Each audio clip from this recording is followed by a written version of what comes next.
ভেবে কারোর বিগত সময়ে কেউ আপনাকে কষ্ট দিয়েছে, তার ব্যাপারে আইন আছে, আমরা আইনের ব্যবস্থাটা আগামীকাল থেকে শুরু করবো ইনশাআল্লাহ।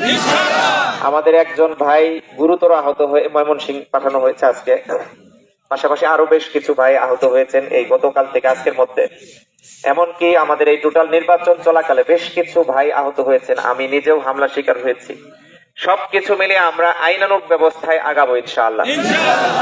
আইনের প্রতি শ্রদ্ধাশীল থাকবো, কোনোভাবে আইন নিজের হাতে তুলে নেব না, এবং কোনোভাবেই আমরা এমপি নির্বাচিত হয়েছি এটার প্রভাব খাটানোর চেষ্টা করবো না ইনশাআল্লাহ। বাকি নির্দেশনা আমরা আরো বিস্তারিত বলবো।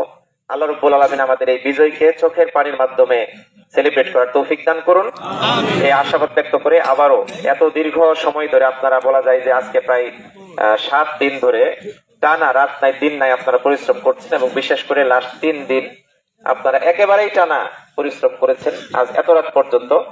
আল্লাহ রাব্বুল আলামিনের কাছে তৌফিক কামনা করছি। আল্লাহ রাব্বুল আলামিন আপনাদের আমাদের এই সকলের প্রচেষ্টাকে কবুল করে নিন, আমিন। আমি আবারও সবাইকে ধন্যবাদ জানিয়ে আমার কথা এখানে শেষ করছি। সবাই আমরা শান্তিপূর্ণভাবে বাসায় চলে যাব। যারা ডিসি অফিসে আছেন ওনারাও বাসায় চলে যাবে ইনশাআল্লাহ। জি, আসসালামু আলাইকুম ওয়া রাহমাতুল্লাহি ওয়া বারাকাতুহু।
Hey!